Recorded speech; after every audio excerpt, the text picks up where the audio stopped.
Welcome back to the Floyd Memorial Library podcast, where you'll find information on what's going on the North Fork of Long Island. We'll be focusing on issues and opportunities going on in the community, as well as people and stories from the present and the past. I'm your host, Christopher Bianchi, and for episode 58, our guest today is David Menjivar. He's a pastor and entrepreneur on the North Fork, and in our conversation today, he shared his ancestry as well as his childhood experiences growing up in El Salvador, as well as his educational journey. He recounted his move to San Salvador and reflected on the impact of the Salvadorian Civil War on his country and the region in the post-war period.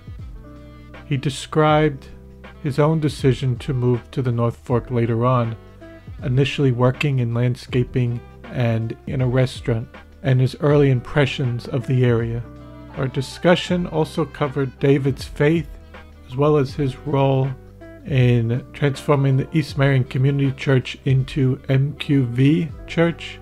The church is called Más que Vencedores, translated to More Than Conquerors Church, where he now serves as pastor.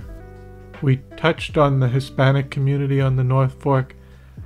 David also reflected on his own experiences, thinking back to what he has done and accomplished on the North Fork, as well as his family and what that means to him.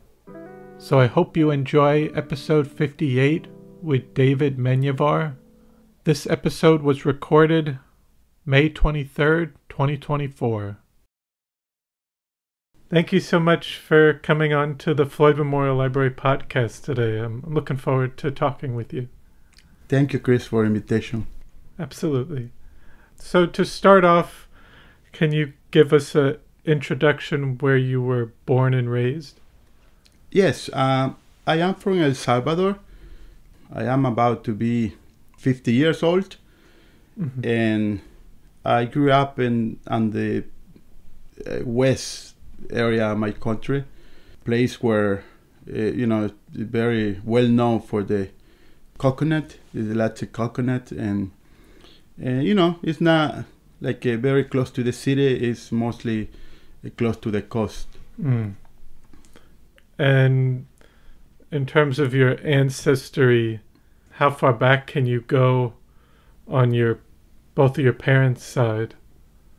Yeah, my mom's side, I really only got to know my grandma. I know a little more about my dad's side. My father, I got to know my both grandparents, and I was lucky because they were living with us in some point, so I had the opportunity to interact with them. Mm-hmm. And now with my mother's side, like I said, she only said apparently her father passed away when she was two years old. So it's not that much that I know. Mm. What did your father's parents do? Did you find out what they did for work or? Yeah, pretty much. I am, like I said, not a family. I'm not coming from a family from the city. It's more like, let's say, like the North Fork with all the differences. Obviously, we can see. Back then it was, very different. No electricity, no water like the water we have now. Mm-hmm. They usually just go in nature and get some water. And mostly what they do was like a farming, farming, agriculture, work with cows, chicken, that kind of the jobs that's what they do. And your father continued to do that? After his father, he continued working? Yes. So I remember my family moved to the city. I mean, let's say, if I call city, I'm calling for something like Riverhead, let's say something bigger than I was. So they moved when I was 8 years old. So I spent my first 7-8 years, I spent those years living in the rural area in my country. Mm-hmm. And how did your parents meet? Well, back to the days, it was, it was not like today, obviously. The only I remember, because my parents, they married 65 years. Okay, so when we celebrate the 50th anniversary, I asked my mom kind of like share, the story about how they get engaged and all that. Mm-hmm. And well, they met each other like when they were like 17, and pretty much they decided to get married. Back to the days, they usually get married like when they were very young. Yes, very early. And your dad was working on the farm, but what about your mom? My mom, back to the days, like I said again, the family was structured in a different way. Mm-hmm. Women usually stay in the house, mm-hmm. and guys usually go to work, in this case, in the agriculture. Obviously, it was a hard work for my mom because we were 10 kids. I come from the family with 10 kids. Mm. I have 7 sisters and 2 brothers. And everything was, let's say, from scratch. In today's day, you can go to the store and you get, if you don't want to cook, you get canned beans, you get corn flour. But back to the days, they had to pretty much follow the whole process in order to have a tortilla ready to eat. Mm. So, it was a lot of work for my mom in this case. Mm. Yeah. And for you, how was it growing up in that area with all your brothers and sisters? How was that environment?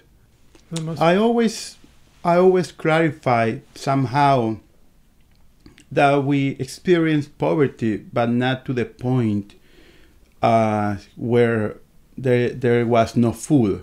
Mm. My father always, go out to work, and my mom did her job at home. And, I always remember we have enough food. What I really miss, being honest with you, the life, it was very simple. Since there was no technology, there was not that many toys, mm-hmm. like fancy toys. Like today's day, you have so much technology involved with toys. And I don't really remember to be complaining about anything. The only thing I remember I used to complain, it was too dark. When there was no moon, it was really dark. Yeah. Mm. And as far as all my siblings, my brothers and sisters, it was hard to continue the education because the rural schools, normally they go from, back to those days, 1st to 6th grade. Mm. And then you had to move on to the next, let's say, medium-sized kind of town where you can, back to those days, you can find electricity and something more similar to today's day. And then in order for you to go to high school, you had to go, to another place, like, let's say, to the capital of the state where we were, if we can describe it like that. So, in general, it was a peaceful family. My parents, they really did a great job telling us to be united, to respect each other. We don't really experience like a hating each other. Like sometimes I hear people, they say, "Oh, I don't speak with my brother for 3 months." I don't remember that kind of environment. So in general, it was with all the limitations, with all the difficulties, obviously it's a challenge for any family to live in places like that. But I don't really remember that it was hard. I guess it was peaceful. It was happiness there. Yeah. And as a child, what activities would you do outside of school for fun in the area? Yeah, so let's say, so we moved to Sonsonate, let's say Sonsonate City. We spent our entire life in Sonsonate, but then we moved to the city of Sonsonate. So that place pretty much was like my neighborhood. So I started school when I was 7, because I got late because the transition between the rural area to the city. So I went to the public school in the neighborhood. It was play outside, be on the street playing, like I think in English they call it policeman and gangster and policeman, that they that kind of the games. I don't know if you understand that one. I think I've heard of that. Yeah. So that was like something I remember. Obviously, play some soccer, and pretty much play on the ground. That was the main. I'm not too old, but I remember the first TV. It was black and white, so and we only had like 3 channels. So it wasn't that much fun. It was better to be outside. Of course, yes. Yes. All the kids, they usually go outside. Yeah. And you mentioned moving. Well, you moved to Sonsonate. Yeah. And you went to school there. But you were coming from a more rural area? I was coming from a more rural area. Yes. So this place where I was before, until I was 8 when I moved to the city, pretty much. I was 8 years old when I was moved to the city. This place was so rural, then sometimes you need to walk for a couple hours to get there. Like let's say you want to go to the city and you miss the bus, and then you need to walk like approximately like an hour and a half, and then you expect to get the train so you can get to Sonsonate City. Wow. Yeah.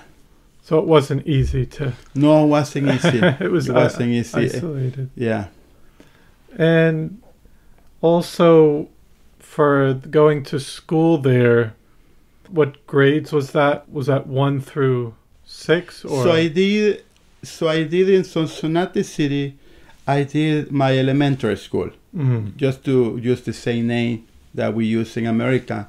I did my elementary school in the public school.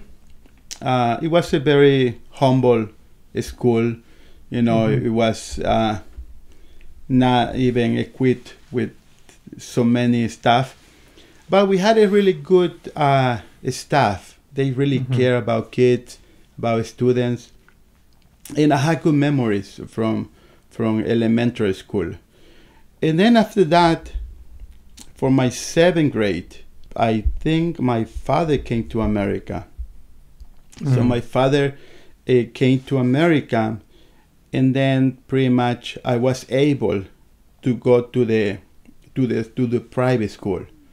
So I did my middle school in the private school, and then I went to another high school, a private high school. So pretty much, let's say I was fortunate that I got someone that can pay for me. In El Salvador, there is a public school, but it's not too able to. The capacity is limited, In what it offers compared to a private school. It's not that it's bad education. It's just there is so much limitations. Let's say for high school, there is in my hometown is only one place, so not many people got to sign in. So we rather to pay and go to the private school. And when did your dad come over to the U.S.? So that was basically in 90s, approximately, like in maybe in like in 1989, something like that. I don't really remember the year, but it's about those years. And did he tell you why he came over? Well, the thing is, our country, as I read in the history of my country, it was very prosperous during the 60s. Believe it or not, it was very rich in cotton, coffee, and also we had beef. And that was really good. In terms of economy, it's a great potential. But what happened is, we have the Civil War, and that changed everything. In fact, the war destroyed many fields, cotton, and they really never came back. They were destroyed. And so, in addition to that, we had a big family. They had 10 kids, and my parents, they always tried to kind of like move on to for better future. So, like, I remember my father was very involved with agriculture in my first place where I was living, the rural place where we were talking. And then when we went to Sonsonate City, my father has like a firewood business. I didn't mention, but part of my neighborhood was selling firewood. I was in charge. I was 12, and pretty much not in charge of the entire store, but I had that feeling like I was doing something. Yeah. So I don't really remember how he got the opportunity, but he decided to come here. Pretty much the reason just to pursue a very, very future for family. And did he come to New York, or was he in... Yeah, he came to New York. He came to New York pretty much to Cacho.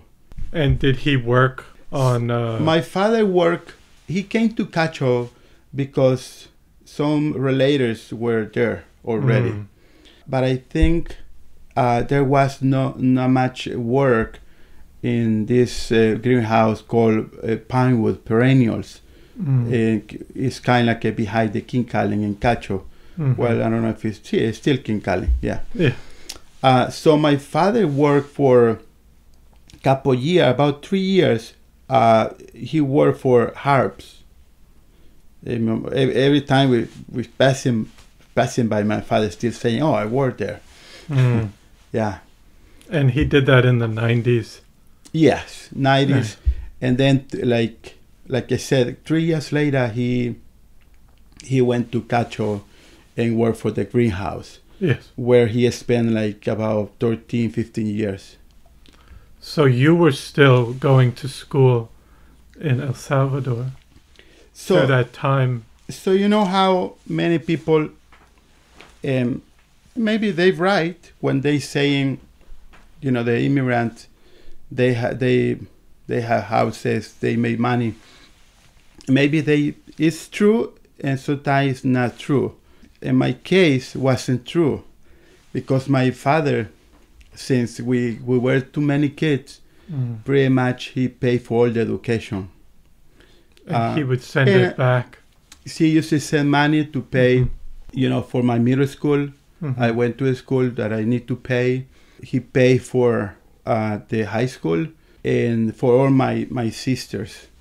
In my family, from 10, at least 8, we finished high school.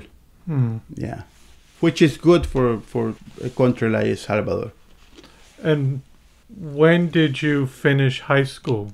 Around what year? 94. So between the Salvadorian Civil War, because that was kind of between 1980 and 1992, it probably stretches a little bit economically, but did your father or mother talk about that, or did it affect them? Okay, this is what happened. In El Salvador, the north and the east was the most effective. I don't want to say north. I want to say the west wasn't the most affected. So I was in the west. So Sonsonate, being specific, that area, that territory, wasn't too much in danger because the war.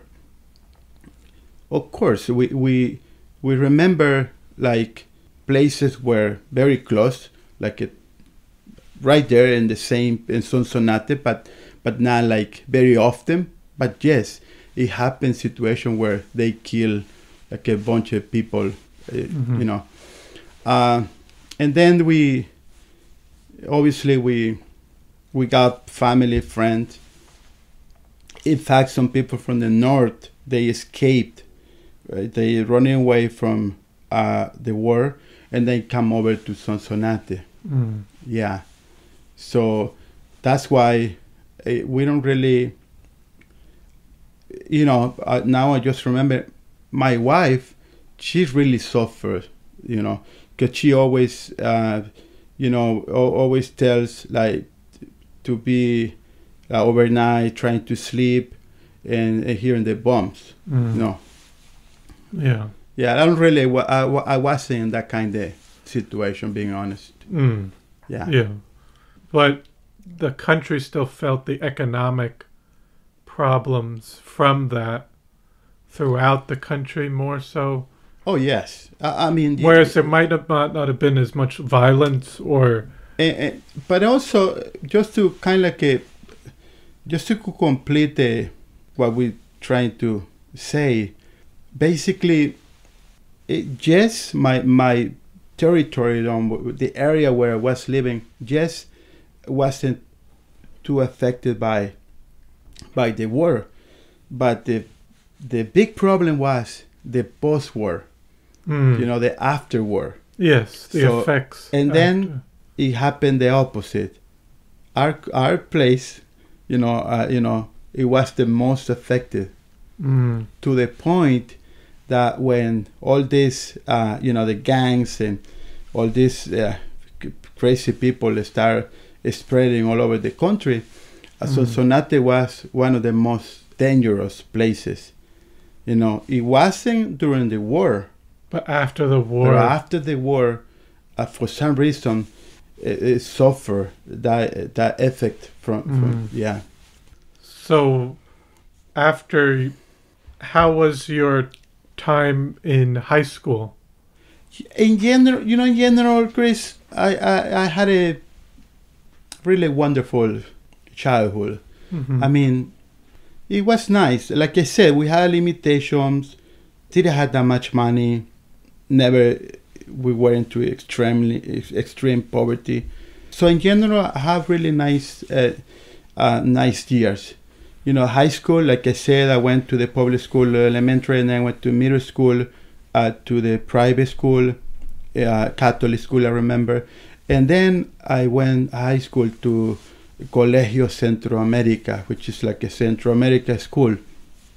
And I was lucky, I was blessed, because even if the others, the friends, they usually laugh at us because we were like in prison. They used to say, "Oh, you guys are in jail." They used to say, and today they appreciate that because that school had very high education, and they prepare us for life in a good way. So yeah, it has. I had a really good time during high school. Would you say that? Was there anything that you were interested in terms of, like subject-wise, or? I did, like sports-wise, I usually go or like any young people trying to pretend going to the gym. Yeah. I used to spend a lot of time in the gym and playing basketball. Mm. And then as far school, I was involved with, I remember one day they said they're going to do like like a contest of like a public speaking. Yeah. And I did mine. And I got the first place. Mm. You know, not knowing that later I was going to be on the stage, you know, on the daily basis, just talking to people. But that's something I always, for some reason, attract me, like, you know, thinking stuff and then share it to others. Yeah. And did you kind of know what you wanted to do coming out of high school? Yes, I always want to be a high management. I was always interested.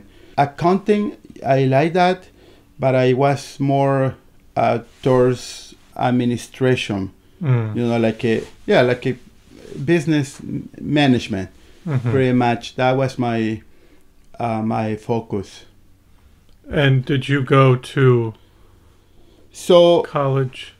So 1995, it was the year after I finished high school. I stayed in my hometown for different reasons. I always said that year I wasted, you know, I wasted it because I could have done anything significant. So the next year I decided to go to the city, now San Salvador. So I went to San Salvador and I was working with my brother because he has a business he has like a seafood market. In my country there is like a huge market where people selling tomato, potatoes, and you know, meat, seafood. So I was working with my brother in the seafood market, and the reason why I did that is because I signed with the university. So I went to university for about 4 years. I did not graduate. I was very close, but I did not graduate. And I did the same. I did the administration. Over there they call it administration. The career is administration of business administration, pretty much. That's how they call it. And how was that experience moving to San Salvador, living there? Well, how long were you in San Salvador? So, well, like in today's day, it's a little different, but I was 20 when I went to. So I went to work with my brother, and then I go, you know what? It's time to move on. So I was in college, but then I decided to take my first job. It was in Pan American Life. Pan American Life is an insurance, a big life insurance company from America. So they have a branch over there. So I started working with them, and right after office, you know, 4, 5 o'clock, I usually run to the college. So it was a totally different life, you know. It was totally different. You know, I wasn't used to it. Go on the bus on the daily basis with so many people, a lot of traffic. It was different, yeah. And how long did you stay in the city? So I came to America in 2000. So yes, say it's 1995. No, 1996. Yeah, like around 6 years. Okay. Around 6 years. Yeah. And how did that come about that you decided that you wanted to go to the U.S.? So I got into the insurance market, you know, industry, which was something I love it. I usually love it. I became like a specialist in medical insurance. So I was pretty much evaluating claims so people can get paid. That was my job. And that's why sometimes I still remember like a doctor medicine terminology, because I usually be good on those things, because as an evaluator you need to have like a manuals, like a medical manuals to get familiar with those things. So by the time I was already after 5 years, by that time I was working for this insurance company. The part of my job was, be like insurance advisor, and that's how I got connected with the USA embassy. So I got my visa like that, and I wasn't really interested to come to America. I had the visa, but then I go, you know what? It's not my dream. I know for some people this can sound like a little like awkward, because as immigrant, I should say I wanted to come to America. But we're doing this and trying to say or share my story, as accurate as possible. And that's true. I wasn't planning to come to America. I always believe that I can get what I was expecting to get in my life, staying in my country. But something happened. I lost my job, and I was in this not easy situation. I was married already, and I had 2 kids. So that complicated a little bit. When you're single, you can take chances, you can risk life. But when you have a family, you think a different way. So I said, you know what? Let me try. Let me try. They told me if I come here, I can make some money. Like they start come out with different, numbers, and you start thinking about money. The reality is totally different. When you get here, you realize it's not like what they told you. But anyway, decided to come, and that's how, with the intention to be here for 3 years, maximum 5 years. And I said, I get back, and then I might open a business, or who knows, maybe I go back to the insurance company. But you came over before by yourself. By myself. Your father was already... My father was here. So is that kind of why you came out this way? Basically, yes. My brother-in-law, he was in Maritac. Now he's living in Jamesport. He has a landscaper company. He's doing really good. He usually live in Cooper Farm in Maritac. And he said to me, oh, you can come. So when you're here, I help you to find your way. And basically I ended working for the Half Hollow. The Half Hollow? Yeah, the tree company. Oh. Yeah. It wasn't that easy, being honest with you. I mean, be with 80 people from Guatemala. People from Guatemala now, for me, it means like my own family, because the community mostly from Guatemala. But at that time, I was like, man, they speak, in my opinion, a little different, and they had different culture, different habit. And also the job that I was doing was, tree work. I mean, which was tough. Very tough. Yeah. If at some point I thought I had a hernia on my back. It wasn't a hernia. It's just my body was trying to adapt into the new life. Yes. And when you initially got here, what did you think of the area? I wish someone advised me a little better. I wish someone said to me that I can go to community college. You know what, you can go to community college. You can learn English like that. But the people when I got here, they only know one word. That one was, we need to work hard in order to earn money. That was the main thing. Yeah. And yes, I thought it was like a very lonely land. It was.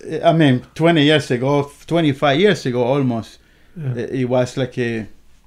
No, now it's more life. There is more life here. But it was quiet and more isolated. Oh yeah. It was really quiet. Yeah. Yeah. And then so you came back to El Salvador and decided you... Yeah, so, I went back to El Salvador the same year. And I went back to El Salvador and I came back and I started working with I worked for 3 companies. I worked for the vineyard for several weeks, and then I worked for air conditioning and heating for about 6 months. So by around December, about 4 months, around December, I told the guy I had to go, but I come back. Mm-hmm. So I came back the next year. But that winter, I came during the winter. He said, I'm sorry, but I am closing the company. Mm. The company was where CBS in Maritac is now. That was the place. Okay. Yeah. So he said, I'm sorry, but I'm moving to another town. It's up to you. But back then I didn't have no transportation. It was difficult. So I decided to take what my cousins offered me. Mm. They said, you can work in the greenhouse and you can live with us. So you won't pay rent, blah, blah, blah. But that year, just to accelerate this, that year, during the summer, someone told me that the restaurant in Cacho was looking for a dishwasher. So that's how I got into the restaurant. It was like a August 2001 that I went to the restaurant and started doing dishes. Was that at Eric's? No, that's later. That was. I don't know if you know where Red Rooster is right now. Yes, that's the place. Before it was called Wild Goose. The owner was this chef from Ireland, like an Irish guy, Franco. Mm-hmm. So he was there, started working with the dishes. By the end of that year, he said to me, I can see somehow you had talent. And he said, you can let me train you to be a chef if you want. And I said to him, no, I'm going back to my country. I want to go back to the insurance company. I'm sorry, but I had to go. And he asked me a couple times. But anyway, I left. And before you went back to El Salvador, you mentioned a lot of Guatemalans in the tree company, but how were other people in the area, even some people that have been here a long time? Were they friendly? And were you still learning English at that time? You know what, Chris? I think, it was very, the Hispanic community specifically, it was very kind of like anonymous. Like, is that a good word? Anonymous, like they were underground. Somehow they were still underground. Yeah. They don't really... What people don't understand is the Hispanic community, most of them, they coming from rural areas of their country. So academically wise, I don't want to use like a rude word. I don't want to be misunderstood, but you mean with education? Yeah, they're not interested about education or about go to. That's why sometimes it's so hard. I understand for libraries, offer good like classes, things like that, and the response sometimes not as higher. Yes, we expect, but we had to consider that fact. When I came to America, most of them were people from rural areas, and they just came here to work, just to go against poverty. They want to. That was the main. Pretty much, they don't really care about establish, which I don't think is good necessarily, but they weren't thinking about to embrace the culture, to embrace the language. They pretty much they willing to work 100 hours a week as long as they get paid, so they can send money to their families, and they can pretty much rescue their family from poverty. So that's what I found. In today's days, it's really different. Back to the day, you speak so much about that you feel rejected, like you suffer from racism. Yeah, racism. But today's days is a little different. It's a little different. Yeah. But maybe today's we know more what those things can be. But back to those days, we didn't know that much. It was only rumors. Things like, oh, don't go out because Homeland Security is looking for you. That kind of stuff. And then after years, we got to know that everything was like a rumor. It wasn't real. They just part of the, let's say, trauma of come over the borders, Yes. Yeah. Okay. And then now, so now you're coming back to El Salvador. So I spent 5 months in the insurance company. I work for IAG, which is another big company. AIG. Yes. Yeah. So I worked for 5 months, but they could have promised to me to have like a permanent job. I was kind of like a per diem. It was good, but didn't work for me. So I called Frank, the chef from the restaurant, and I said to him, I coming back, and if you allow me, I want to work for you. The only thing I said to him, I had no place to live, but I was wondering if you can allow me to be on the second floor, because there is like a room. Yes. And he said, well, I am looking for a sous chef.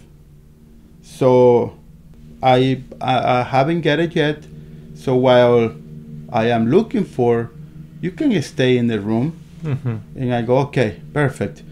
I came, stay in the room, and I was doing dishes. But at the same time, I started like helping him with cooking, preparing, just the little things. So that was early May, but the summer was coming, and I usually see people like a candidate to be sous chef, and every time I saw one of those, I go, man, it's time to go for me. I had to empty the room because the sous chef is supposed to live in that room. So it came 1, 2, 3, and it was June already, and I was more engaged with the kitchen, and I was more, as the summer was approaching, he needed more help. So I started helping him a little more. And one day he said to me, call someone, we need a dishwasher. So that day I knew my dishwasher position, is ending. And yeah, that's how my career as a chef started. So that summer I was a sous chef. Not with the title, but I was. By the end of the summer, he said to me, you're a sous chef. Thank you so much. Yeah. And then you had brought your family over this time? So, couple years later, I was talking to them. I said, listen, I need to bring my family here. I really miss my family. In fact, that was the reason why I didn't want to be here. But at the same time, my wife, she wanted to come over. So if I'm here with my family because my wife, because she said, oh, there are better opportunities for our kids in USA. Mm-hmm. I say, okay. So I talked to, I spoke with Frank, and I explained to, with his wife, Barbara, said, listen, I need to bring my family. But at the same time, they had this big project in Maritac. They want to transfer the restaurant to this big building in Maritac. And the plan they had was to have a lunch and dinner. Mm. So since, I was claiming to be like a family guy, Mm-hmm. they said to me, you know what, if you do lunch every day when we open, and then you do dinner on weekends, you can be off at nighttime, so you can be with your kids. And also this building had like a small apartment, which it was perfect for me and my family to get started. Mm-hmm. So I told my wife, okay, let's get ready and come over next month. That was April. But something happened. The building, they lost the building. They had an accident during the winter. Mm. The pipes, they crack, and they have a huge problem with the basement, whatever. The project just finished. And now I am in the air, knowing that my family is coming, but at the same time, I don't have any place where to stay. Mm-hmm. And so I asked my brother-in-law, the same one that opened his house for me when I first came, mm-hmm. and we stayed with him for a couple of weeks. My wife came, my 3 kids and my wife came 2003, and then we stayed with them a couple of weeks, and then we came to Peconic. We found this, this worse place than our house in El Salvador, Uh-huh. But that's part of it, Yeah, so that's how we ended in Peconic, and now pretty much back then I am very sure that what I wanted to do is to be a chef. I was very passionate, with cooking. I was kind of almost like a sick of mind with food back then. Now I don't have that passion anymore like it was. But back then I was very connected with everything. Well, what about were you interested in that even in El Salvador? Not as much. When I speak with kids, youth, I always tell them that for you to find your place in life, or you find your purpose, one very important thing is identify. You need to identify what things matches somehow with things you're doing in the things that you did in the past matches with things you attempted to do in the present. That's a good way to find what you're good for and what your design prepared for. So now, after I became a chef and loving the cooking, I realized, yes, I always was interested about food. In my in my family, I had 7 sisters. They cook very good, but at the same time, I never was afraid. Even if they can serve me, they can serve my food, but I never was afraid to go into the kitchen and prepare things for myself.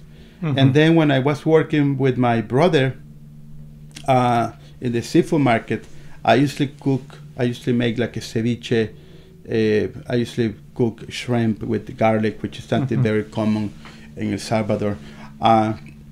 And yes, not being conscious, but I was interested about cooking somehow. And when did you start working at Eric's? Was that... So everything is connected, you know. In my life, everything is connected. So basically, I went to, after the restaurant failed, the Frank's restaurant, I went to Norfolk Country Club. I worked for another Italian restaurant, which I really appreciate those experiences. And then I was in 2004 or 5. I went to Eric. Yeah, I remember I was living on Jones Avenue. My landlord was Mr. Krosky. It's funny, you know, because he had this little house, and someone, told us about the little house. We spoke with him and said, you know what? Yes, I can rent it for you. It's a little small, but if it's good. So we went there, and passing by, Horton Lane, I saw a sign at Eric's, say we hiring. I go, man, maybe this is a good, because I was looking at an opportunity that let me have my nights off, because for me family is very important. So I decided to go like not too much on dinner, but more on breakfast and lunch. But at the same time, because my upscale kind of training for cooking, I wasn't work for the deli. And it's nothing wrong with the deli. I don't have anything against deli. I eat of delis. Yeah. I had no problem. But for what they put me in my mind about upscale cooking, I just I always said I would never work for any deli. Yeah, you had the training and the skills. Yeah. So it was a little tricky because I was looking for a place that allowed me to have the dinner environment and the restaurant environment, but it had to be during the day. So not that much, available. Yeah. So you worked there a long time. Had you felt, because it's been a few years working there and you had your family here and your children were going to school in the area, did you feel that you were getting involved in the community at some point, or because like you said, people were still just working, and they worked, send the money back, but did you feel like you were trying to get more involved in the community? So the first thing happened to me, because I was telling you, I was looking for a restaurant environment, but not a deli. Yeah. So Eric's fits perfect, because at Eric's I had the opportunity to have pretty much my own kitchen. Like at some point, that's something I really appreciate that Eric did to me, because he pretty much said to me, this is your kitchen.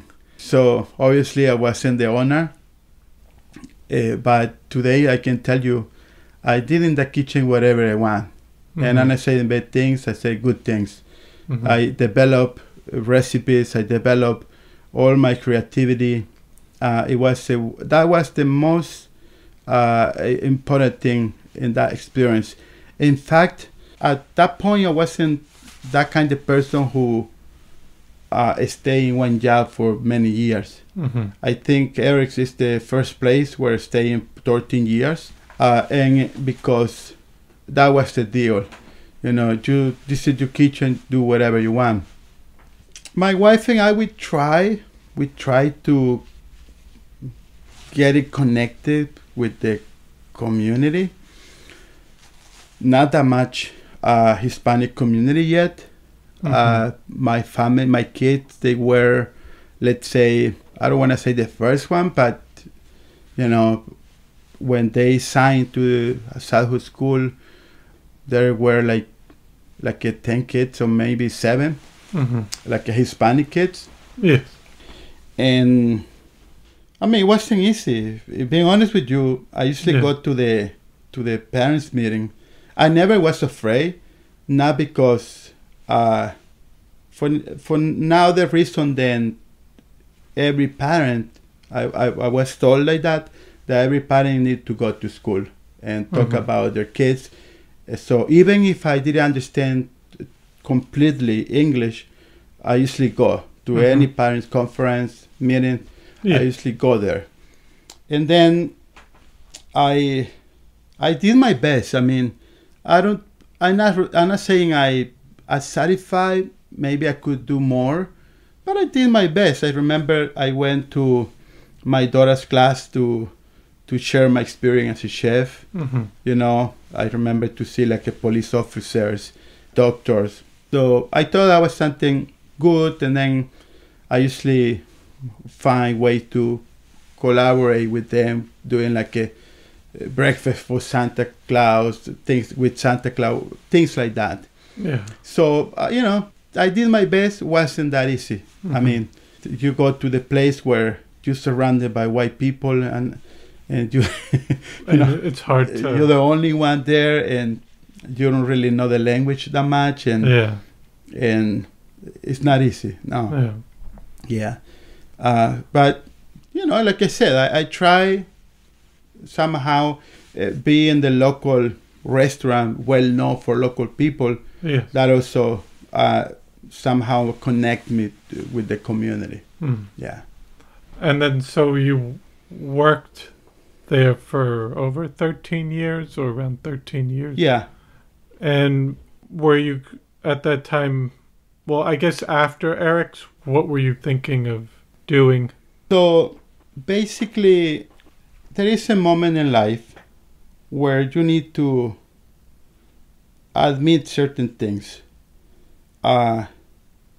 If you're employee, you need to follow through your boss authority. I mean, there is no way to do it different. If you're an employee, the only way you can escape at that, and I'm not saying this is something we must do. This is something for some people works, for some people doesn't work. I think some people they better stay being an employee because it's convenience. In my case, the only way I think that's the only way is to open your own business. The only thing is, when I joined the church, my life started changing and turning to another direction. So, in other words, just to make it more, more familiar with the wording that I'm using, I need to make decision based on my intention as serve God in the community, in the church.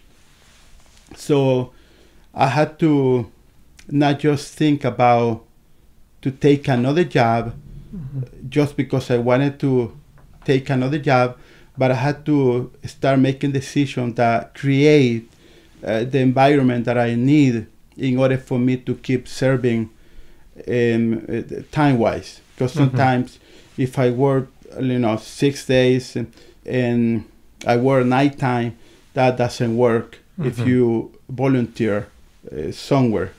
So that's what happened with me. So I decided to find a way to open a business. I remember I saw this space for rent on Jones Avenue, and I go, man, this can be a good place to open like a multi-services. But at the same time, I wasn't happy about the idea of multi-services.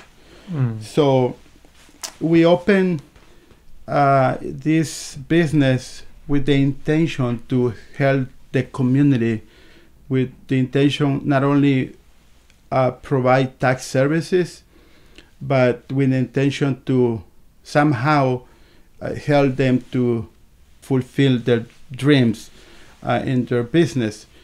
the reality that it didn't work that much because once again, our people is not like higher education people, so they don't really care about playing too much, or you know what I mean. Yes. So that was something I don't think it worked that well.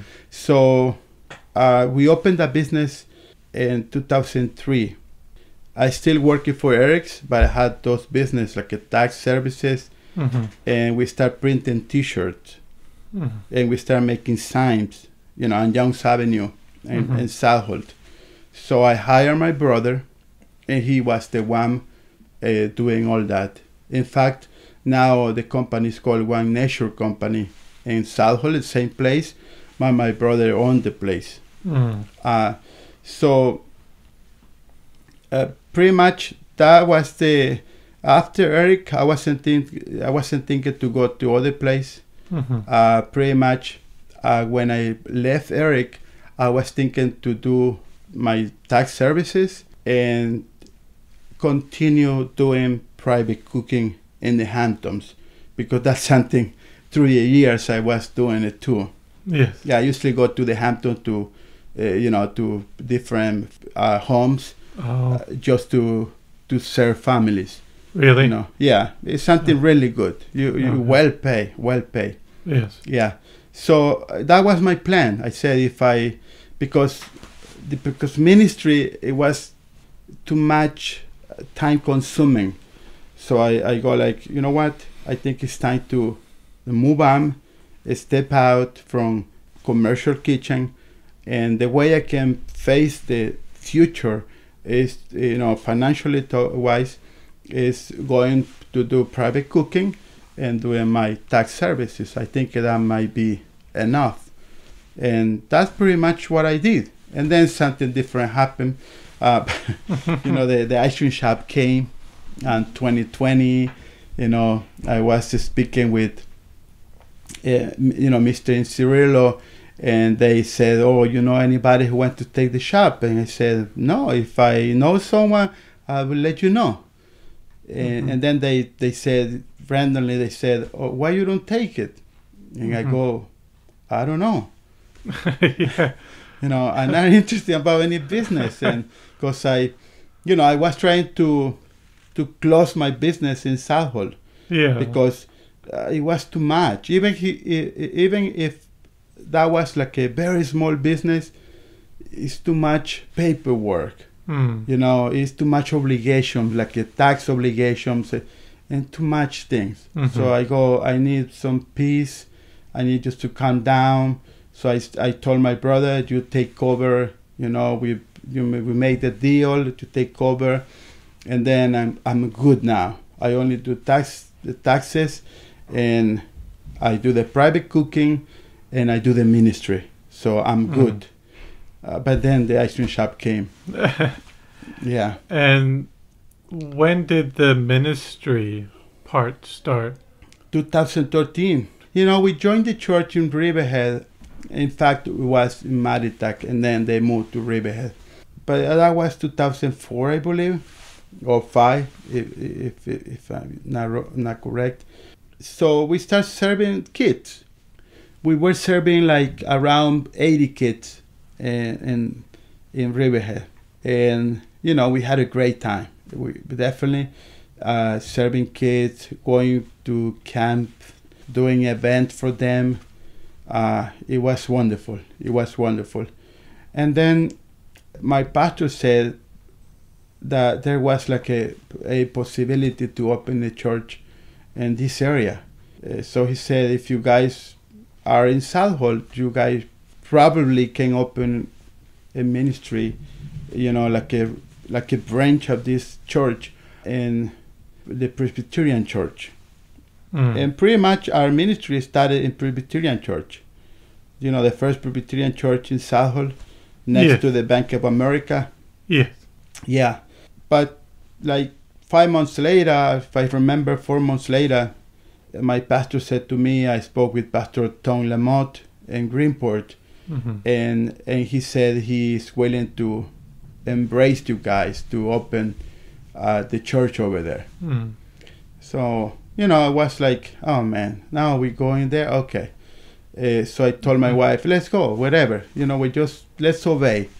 And that's how everything ending the way it is now. We are in East Marion. And you moved into your own building now. Well, it's not our own building, but what happened is, you know, we spent like a 3 years with the Baptist Church in Greenport, mm-hmm. and then at the same time, they merged with the community church in East Marion. So when that happened, you know, they offered church mm-hmm. if we wanna take those buildings, not only because can be a good opportunity for our church, but at the same time, it was the only way to preserve being the church and those buildings. Mm. You know, because the buildings belong to the church, but if nobody's taking it, they probably can ending like a museum, or they take it by the state, and mm-hmm. and they said this can be a good way to continue doing church in those buildings, which I think has been working good according to the intention. We have been there for the last 8 years.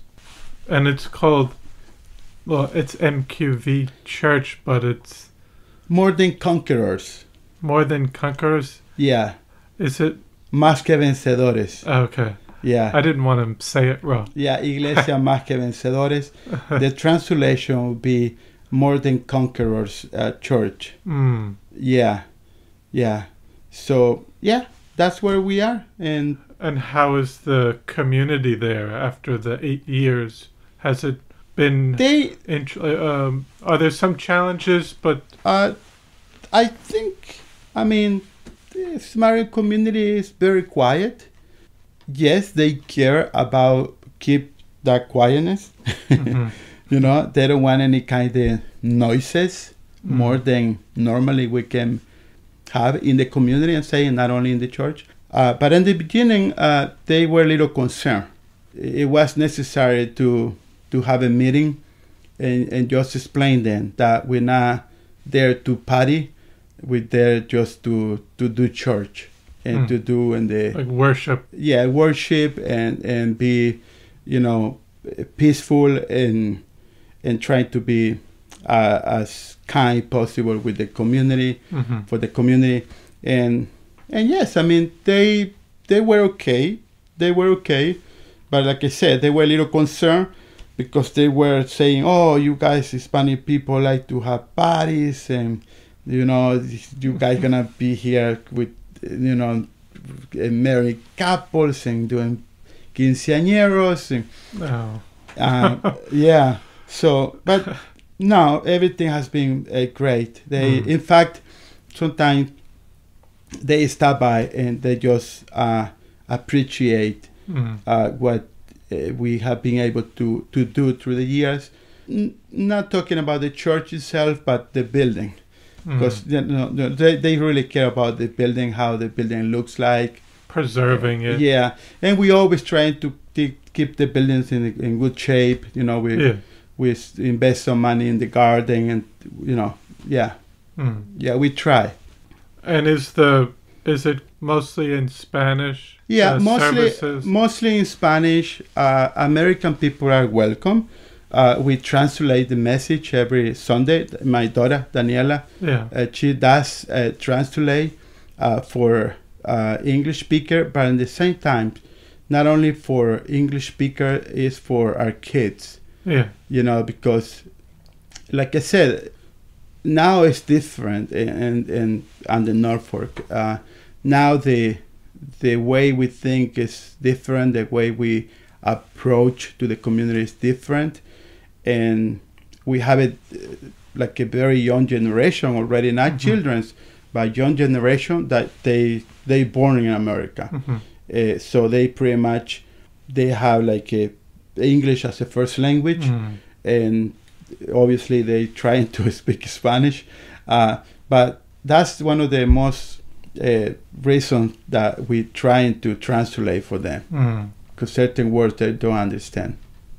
And then you mentioned that you said American people are welcome, but is it more that, well, it's more like non-Spanish speaking people? Yeah, I'm sorry. Because I think that's something your daughter mentioned, that kind of that, do you see yourself as American? And I mean, with living here this amount of time, you're considered American. You know what, Chris? I told you in the beginning that I really I wasn't thinking to come to America. In fact, every time the English teacher in my school, they said, David, can you get up and repeat this? I never did. I was kind of like even to the point I said I won't ever need the English. That was wrong. I was too young. But at the same time, that was because my intention wasn't to come to America at all. But in today's day, I can, and I'm not saying this because, let's say, because I have a business. I'm not saying that because that. This is because that's what I feel in my heart. And I call USA a very generous nation, in the sense that I know the system.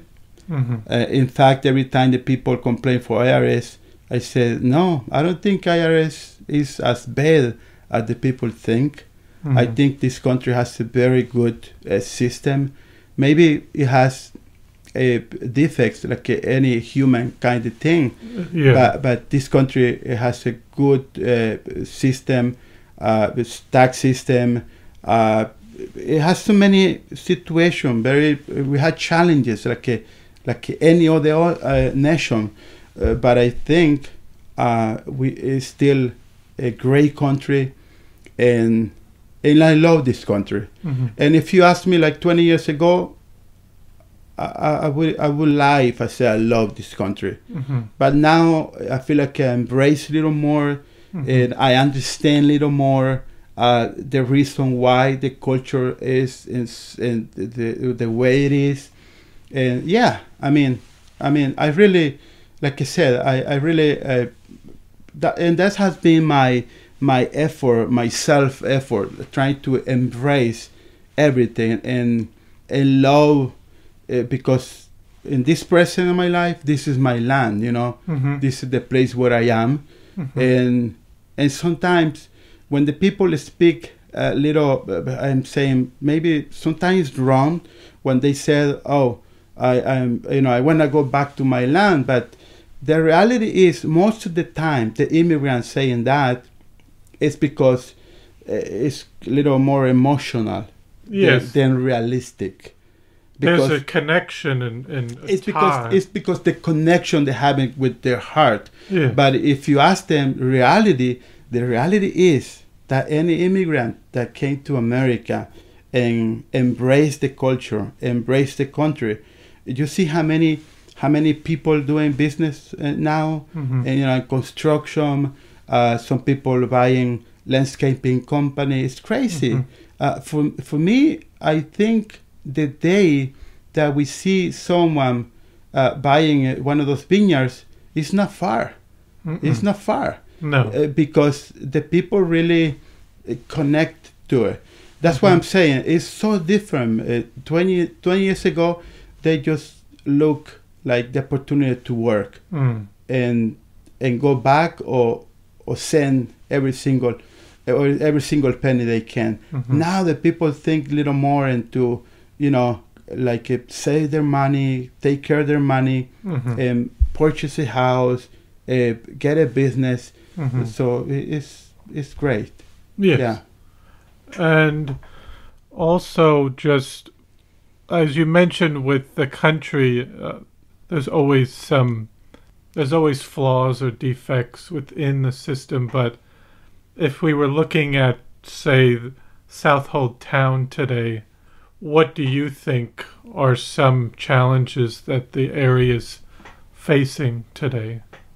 I was thinking about this specific issue, and maybe I would have mentioned three, like 1, 2, 3, but I was thinking that I can resume in one word. I think the most challenge we have right now is integration. You know, how to integrate both communities, or the different community, because this is not only Hispanic and American. This can be Asian community, it can be Caribbean. Yeah. I mean, from different. It's a lot of diversity that we have. Yeah. So how we can integrate and how we can develop a place where everyone has their own spot. And I'm not saying take away something to give it to somebody. I don't believe in that kind of the resolutions. I think integration for me is to find everyone the place where they fairly can be, so then we can find solution for problems like housing. The housing is a huge problem. I think the local government should focus somehow and develop like some kind of the daycare for kids daycare, because we don't really have that many. No. And it's difficult to establish one. And I understand that there is regulation for, but at the same time, somehow we can find. I had to admit that the San Juan town now, start develop a little more programs, or let's say opportunity for everybody that can, they can come along together. They can do something together. Obviously, CAS has contributed in the same direction, but I think the integration, how to integrate everybody in the community, and how we can offer like an atmosphere where people can feel that they have the same rights. And I'm not saying taking away. No, I don't believe to take things for free. I mean, I think that in my case, speaking from my community, I think we show a higher intention to work hard to get whatever we can get according to our opportunities. So I don't really think that's the point, that to take away and give for free. But yes, just locate someone in the place where they could contribute, and at the same time they can have the right for staying here, considering that everybody's participating in the daily basis. Everybody's participating and lift up this territory. Yes. No, I think that's an important part with the integration, and with the wide range of people that live here, and making sure that people can still have the cultural aspects that they bring with them, but then still trying to have everyone work together in a community to come together and discuss some of the challenges that we face. But it's definitely a challenge to... yeah, it is. And then are you seeing, even within the community, a lot of people that have had to move further west because they can't afford to live out here? Even people from, say, your church, or just other people in the community? Yeah, we always see that. Yeah. I mean, and in general, I know many local people, American families, they moved to South Carolina, places like that, because they said the cost of living here is too high. one member of the member of the church board, the board member of the church, he left. He spent like 20 years in Greenport, but then he had to start trying to find another place to live, and he had no choice but go to Chile. He's a Mastiff right now. Yeah, because it's so difficult. It's so difficult and sometimes you can find houses, but they're really expensive. Yeah. It's becoming more just different level of income bracket for mostly people with a lot of money coming out here. Yeah. So it's hard to have a diverse range of economic levels of people. But the problem is, I think it's a problem, or at least something we need to find a way to resolve it. It's a lot of rich people, but rich people, they're not working on the agriculture, for example. Yeah. They own the vineyards, but they're not fixing the vines. You know what I mean? They own the restaurant, but they're not cooking. They're not doing the dishes. And who's going to be doing that? You know what I mean? I see many investors are coming this way, but they're not cleaning the rooms of the hotels, and the people who clean in the hotels, their income is not enough to, let's say, pay $3,000 for a rental, and so it's a challenge. It's a challenge, and just to add, in addition to what we were saying, I just want to throw this: the family, the family is suffering because the high cost of living. The parents are kind of like obligated to work extended hours, but in the same time, they basically abandonated their kids. They don't get to see them as so much. So we had to think that in the future that can cause for our community adults with a lot of issues, and that can be a problem for the community. Yes. And I think I have like 2 or 3 other questions. And also just looking back now with all the work you've done and your journey going back and forth between El Salvador and the U.S. and through church and your business, Amazing Flavors, and being a chef and working all these different jobs, and looking back on it now and seeing what you've done and accomplished through all that whole time, what does it feel like for you looking back through that whole experience? My last daughter just graduated last Sunday from the NYIT, and she finished the architecture career. So it was a good day to kind of like overthinking about what we have been doing it. Like I said, the first thing came out to my mind, besides my grateful to God, because pretty much I am a man of faith, as you know. But besides that, saying that, I think the first thing came out to my mind is that again, the generosity of this country. I know it's not right to come from another country today and start working tomorrow.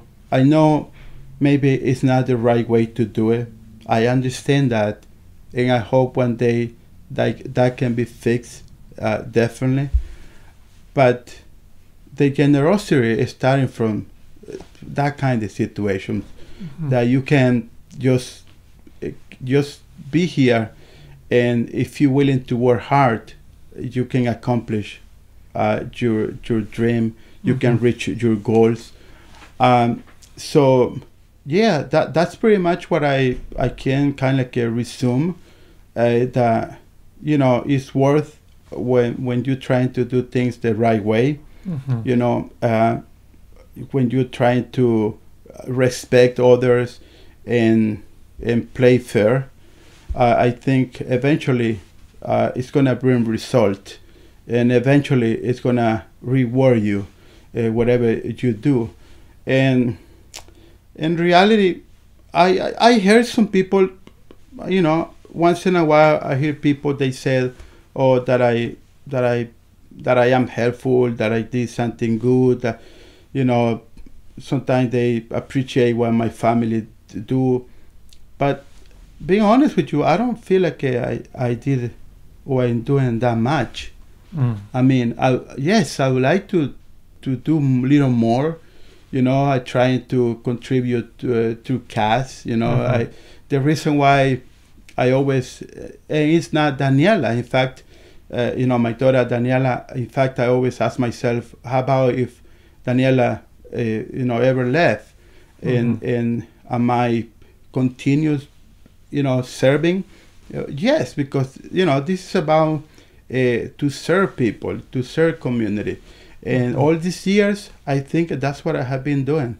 When I went to my church, like 20 years ago, I remember the first time I just wanted to be helpful. I just wanna to serve. And when I went into the kitchen, I just wanna not just doing dishes. I wanna help plating the food, and that's how I connect with my next step in life. So I think if you live to serve, the fact you're serving is gonna provoke you find your ways and your next steps, and that's what I have been doing in all these years. And I think after all this journey, I think now I feel more secure about be able to serve the community, about to be able to contribute to the community. And somehow, I have been learning to develop my own self, in order to integrate myself to the community, which is something that I mentioned, the integration. And yeah, I don't feel like a stranger. I feel like someone, a part of the community, and I know many people know me more than I think. Yeah, but like I said, I take that with a very humble spirit, and I don't really think at this point I have done that much. I don't think I did that much. I mean, I hope I keep having the opportunity to give a little more, and just to, like I said, contribute to the community in different ways. Sometimes the people are afraid to ask for things to a pastor, because the people think we only gonna start talking about our faith. I am not like that. If someone wants to approach to me, don't matter what their religion, I don't really care how the faith they can have, but if they're not looking for spiritual kind of stuff, but they're looking for something different, and I am able to help them out, I do it no problem. I do it no problem. Yeah, definitely. Yeah. No, and then just looking to the future, what do you hope for the future of Southold Town down the line? What would you hope to see?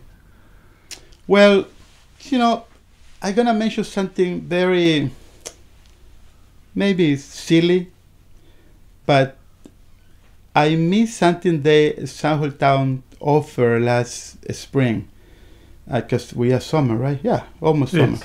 Yeah, they offer like a basketball for adults, and I know this is something silly, but that was like a meaningful for me. I couldn't attend because my schedule, but I will do my best because I love basketball. I do my best to go if they do it next time.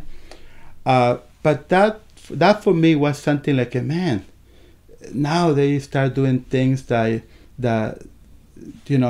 open for the entire community. Something you never saw before.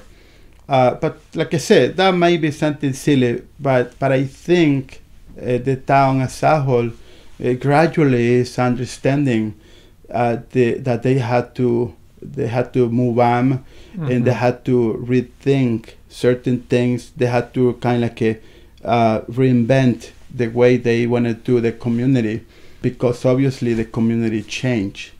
And this is not change for bad or for good. This is just a change. It changed.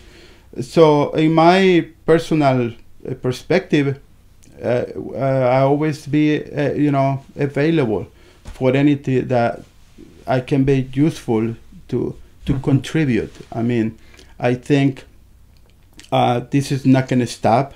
I think, and I'm not saying that's my desire, but if you go to areas like a Brentwood, like a Hempstead, I mean, it's so many Hispanic places.